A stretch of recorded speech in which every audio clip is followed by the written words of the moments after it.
进入到北非摩洛哥，我们来到的是摩洛哥王国，北非西北部的一个君主制的国家，在非洲。我们现在进入的是坦吉尔，整个氛围、整个感受充满了伊斯兰，充满了非洲大地，充满了北非情怀的摩洛哥。这个地方我来过，但这个地方我一直很想推荐给大家知道。为什么进入了一种也许在我们的旅游版图当中没有看过的所在，沿着地中海的坦吉尔省，希腊神话摩尔人，当时西班牙就是被北非摩洛哥的摩尔人所攻占了下来。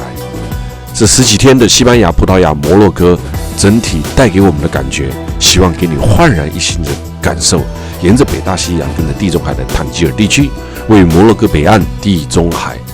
跟大西洋的交叉口，是紧握着直布罗陀海峡的城市。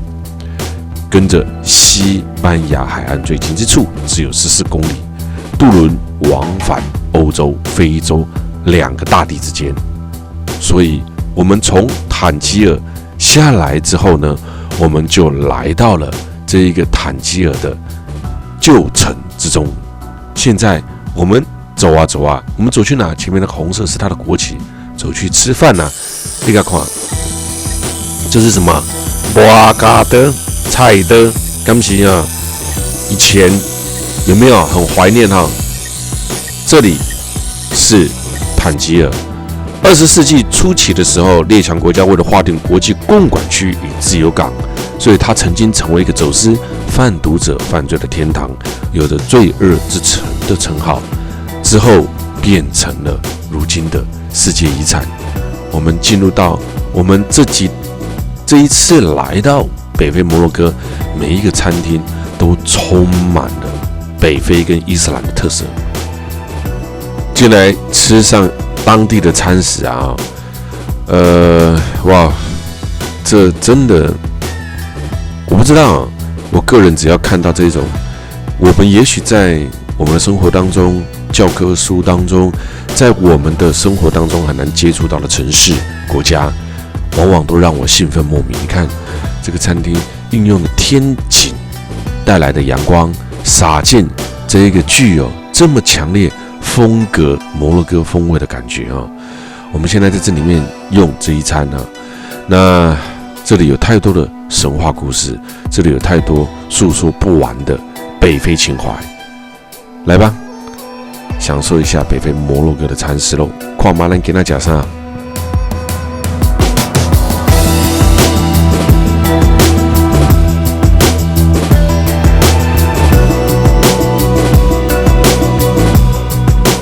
我看到不？我们的 waiter 穿着这个好像裙子又好像裤子的。摩洛哥所在的地方就是非洲和欧洲之间的交通要道，在这里很早就有人定居了7世纪的时候，阿拉伯人来到了这，并在这8世纪建立了王国，所以他们这里的穿着充满了阿拉伯的风格。既然是阿拉伯统领过的，代表着餐食上也不会有什么低吧啦。阿拉伯人最早来到摩洛哥，但从15世纪开始，摩洛哥受到了很多的西方国家的入侵啊。那法国占领过摩洛哥，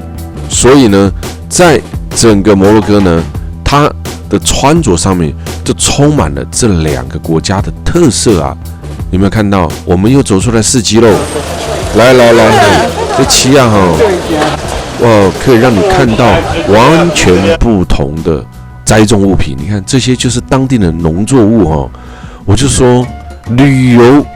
到底要得到的是什么？也许你看到的东西都是你这一辈子前所未见、闻所未闻的。也许你看到的是比我们落后的一面，也许你看到的是这个国家先进的一面。一个旅游者，当我们出国走到当地国家的土地的时候，当他们比我们进步，我们吸收它；当他们比我们落后，我们感恩我们现在自己的环境。你看这个像馕还有这些头刀，有没有？你看看这一些国家，从中东有没有？从这个只要是伊斯兰世界的国家，他们的穿着都很类似。你看，这是摩洛哥标准的衣服，这里的温差很大，帽子尖尖的，为什么？因为他们太阳很大，到了晚上气温降得很快，所以他们常常会把帽子盖在头上。想到你盖上去的时候呢，你就不会被晒伤那你太热的时候，帽子随时可以拿下来。所以呢，每一件衣服都好像巫婆，有没有？所以他让他比较好把帽子拿下来，也好把帽子戴上去。在这里的人呢，还是一样有时候你拿摄影机在拍他们的时候呢，其实你根本不是在拍他们，有时候就这样闪过去，他会认为你在拍他，他还是会有拒绝的心态。这就是伊斯兰世界的国家，奇不奇怪？如果你要说它奇怪，你说伊斯兰是很极端的国家，那也许很多外国人在看台湾，也许我们的道教在拜拜，我们的八家将，然后呢，我们的很多那种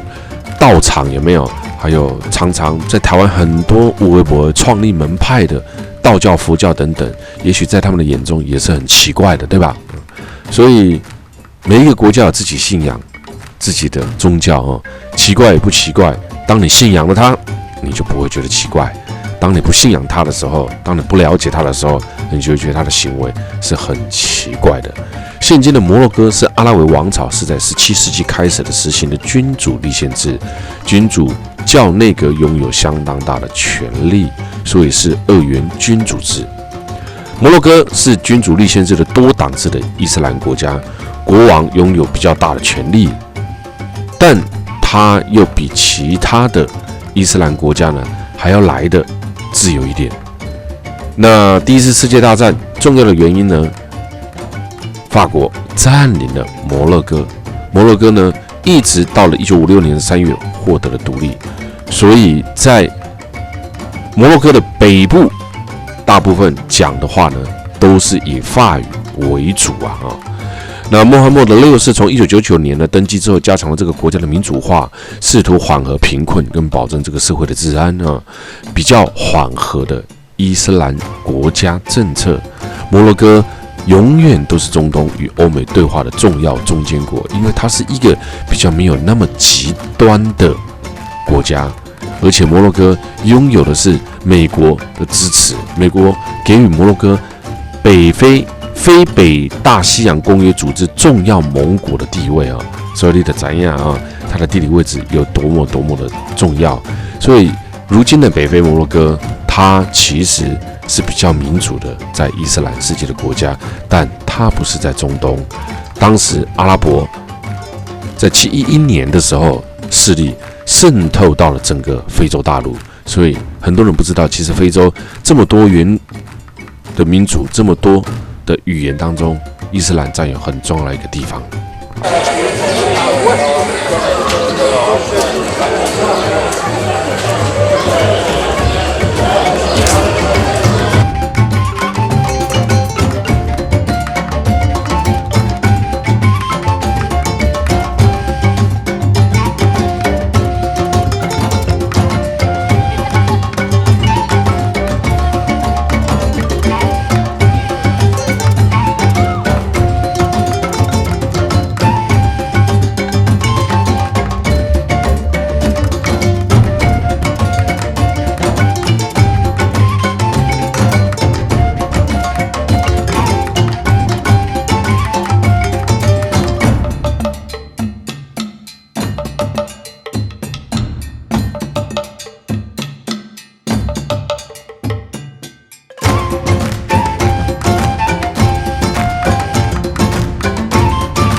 进入到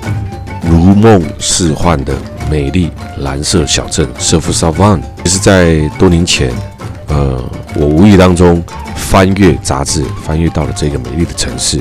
其实它一直在我的旅游版图当中，但我知道当时其实推展出来，在市场上的知名度不够，光是要靠我推展开来，对很多人来讲，这什么地方啊，去都没去过，并不吸引人。其实大家可能不太了解，当我去设计一个行程需要时间，当我去找一个行程需要时间，当我去估价，当我说很多的前置作业做出来，也许它不一定会如期的出发，会有人来参与，但我总是努力不懈的，希望带给大家更多元化，带给喜欢这个节目的观众朋友更多的视野，看到世界上各个不同的特殊角落。所以东西我看到这个蓝色城市的时候呢，真介意。我亲自带着我们爸爸妈妈来过，同时也再次推出了北非摩洛哥的蓝色城市舍夫萨万。终于在这一趟，这一些大哥大姐们的支持，让我进入了，让我再次拍摄了舍夫萨万这个地方。很多人听都没听过，就算听过，也很少真正的去过。如果单纯的看一个蓝色小镇舍夫萨万的照片，会以为说这里是希腊吗 ？No， 这里根本不是，这里是在摩洛哥的北边，距离大城市我们要去的 Fez 有将近200公里远。在这个地方，从坦基尔我们坐船前往了西班牙最南端的城市塔利法，再从那个地方绕到这个城市来。哇，你看这个路程有多么的特别哈！我们沿路走了无止境的高山、辉煌的草，经过几个不知名的美丽的小镇，来到了舍夫萨万呢。在这里呢，看得到很多很特别，尤其是整片城市都是蓝色的。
舍夫萨万的人口呢不到4万人，它一直到1956年才被西班牙归还给了摩洛哥的城市，因此大部分的居民在这里反而讲的不是法语，反而讲的是西班牙语。在1956年之前，百分之8十的摩洛哥是法国所管理的。咱后边过去的Fez、非洲封城，还有很多像 Sevilla 等等城市呢，很多也都是讲法语的因为被法国统治过。但这个城镇它讲的是西班牙语来到这个地方，你会发现这里的人虽然冷漠，但是这里的人特别的和蔼可亲。沿路上看不到任何一个台湾的观光团，看到的都是日本团体比较多来到这边，感觉很特别，好特别，到处的颜料，到处的漆满了蓝色小镇的感觉，漆满了蓝色的。在这里随便遇到一个人，虽然他很冷漠，但真正跟他聊天之后，那是他们的民族性，其实非常的热情在这里的消费一年比一年贵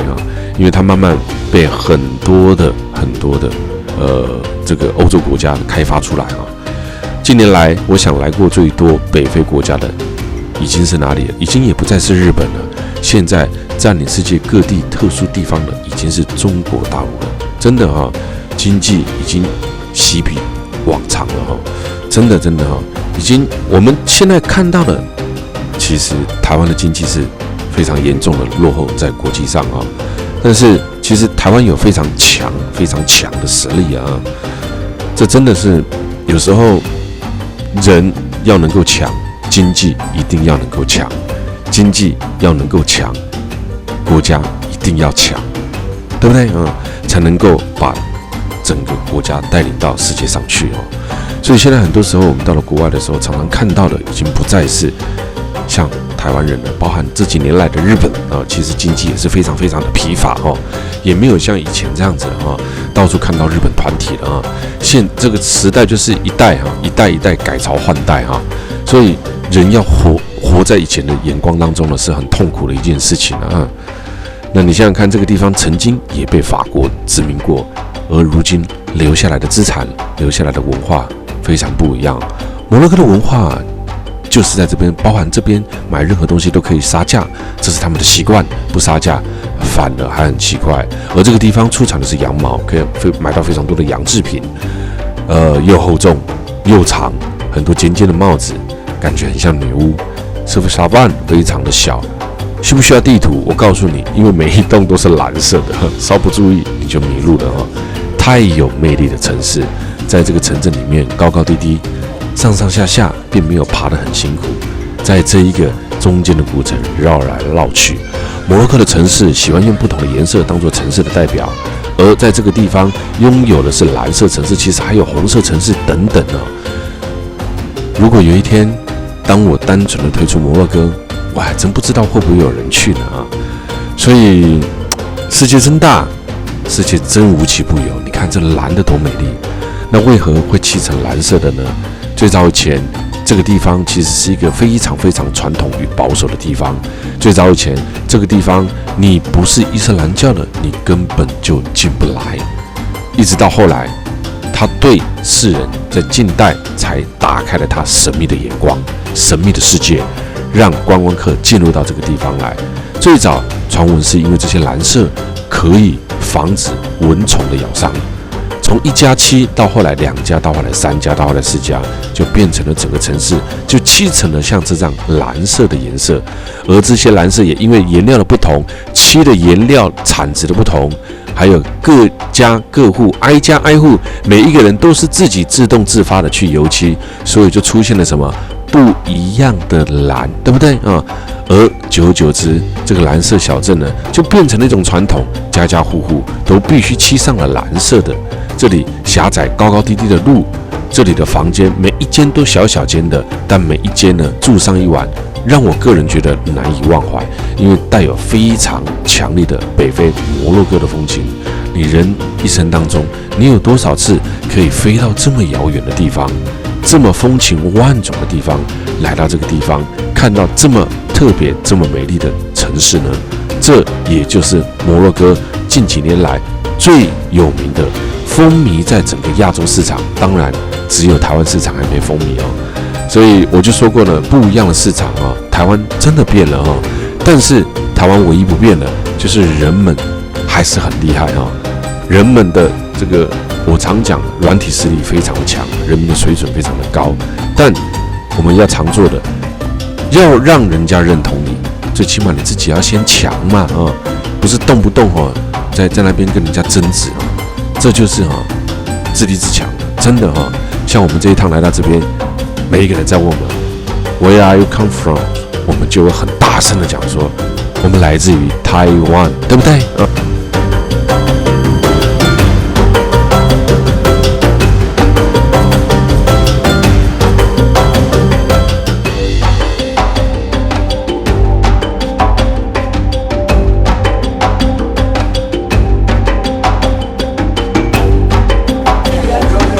这都没好吃。给对呀。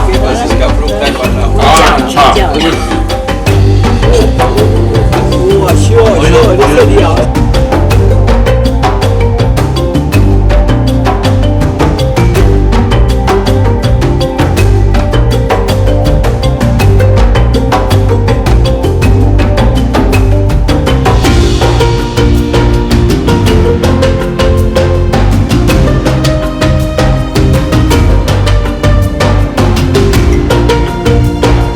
住在这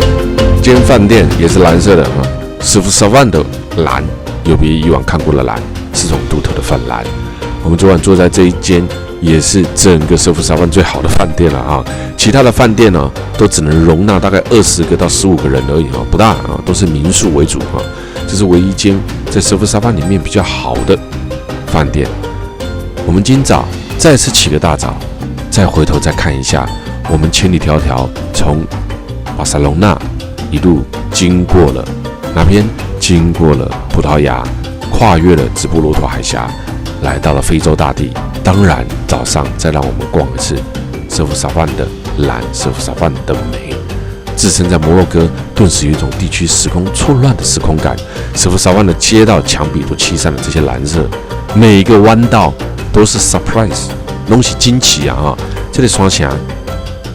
真正要看到这个城市，会使安尼真不简单，真不简单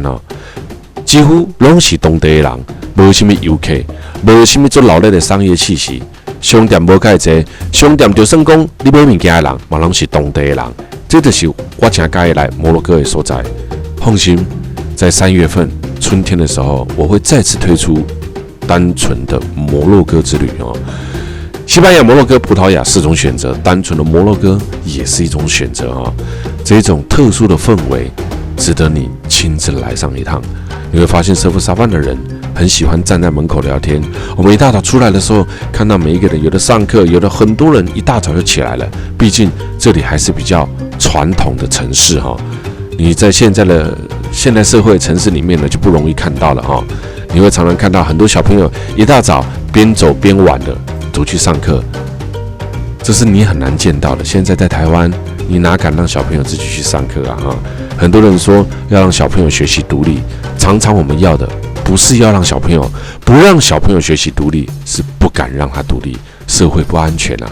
回到了这一种传统又淳朴的城市当中，你会感受到心灵的愉悦，心灵的放松。为什么？没有什么商业气息，就是这样。就是这么的让人着迷，这种蓝色。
没有？那几路看来是不是从头到尾都是蓝啊？有没有感觉到很不一样？有没有感觉到很特别？那种很难形容，对不对？如果你今天你若是你看电视啊，你若想用目睭看啊，我跟你讲，甲现场去看，佮完全无相共款啊！佮完全无相共款啊！要是没有蓝色，舍夫沙万，它也只是摩洛哥普通的山间小镇。正因为有了这一蓝，才列为世界的3大蓝城之一。不过说实话，要是蓝色是深蓝色的，也没有那么的令人觉得迷幻啊！其实你注意看中东女孩子啊，她们虽然包了头巾，但常常从她们的眼神透露出来那一个，你知道不知道？大家有没有注意看啊？很多中东人的眼睛是绿色的，其实也是非常的神秘，非常的勾人，非常的吸引人。那我们在位于山腰当中的这个古城里面呢，这里很多的传统民居改成了客栈，这种民居一般中间是中庭和天井。这种改造的客栈的居民呢，很多的地方呢就是老城嘛那但是呢，住宿虽然不是条件那么优，但是绝对让你难以忘怀包括里面，包括露台，包括所有的一切都是蓝到了极点了。车子来了。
离开了令人难以忘怀的蓝色城市，真的我们回头再一看，这就是蓝色小镇它的山城，它的入口处有一个蓝色的门。离开了这边，我们前往了另外一个非常重要的城市。这个城市呢，也是摩洛哥4大皇城当中历史最悠久，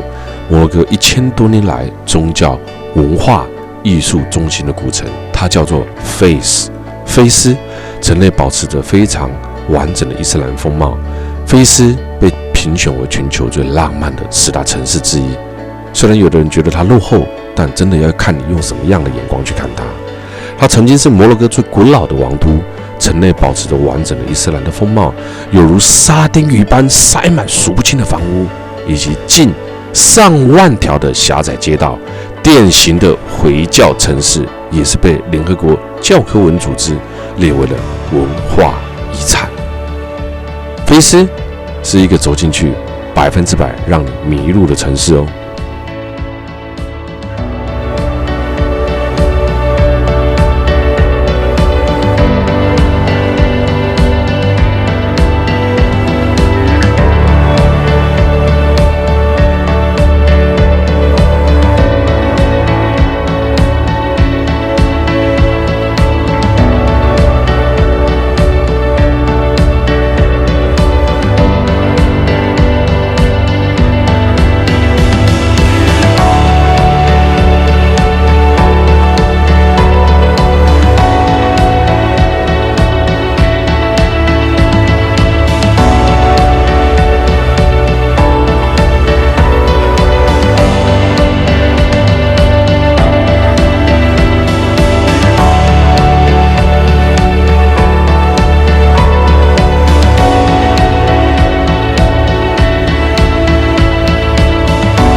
下车，踏进来菲斯这个最古老的精神首都，也是文化遗产菲斯的时候呢，着实让我震撼了一下哈。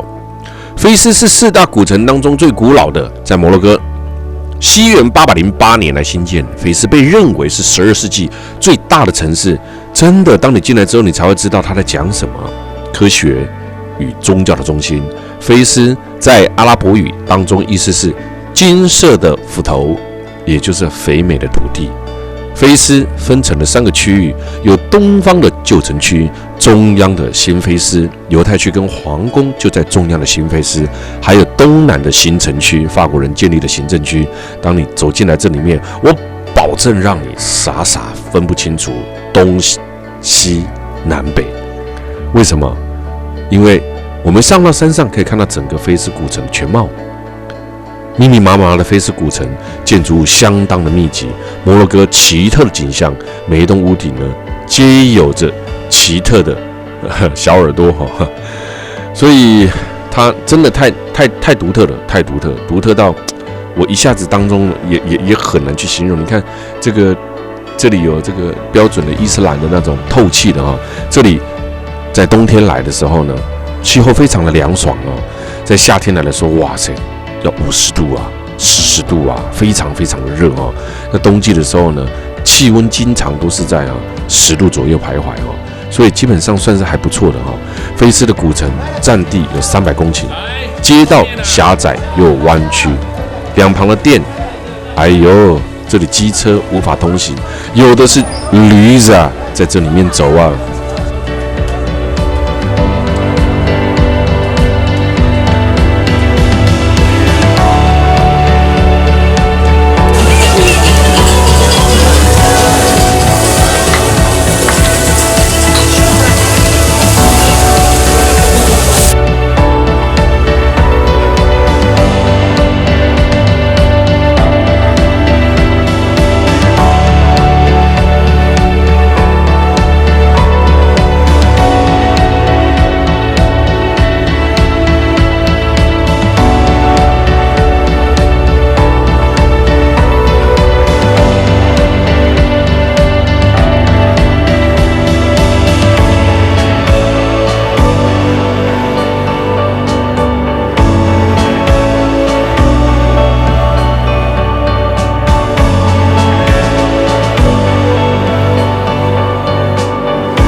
这些城市风格、居民的风俗习惯、生活的方式，完全展现出来是中世纪的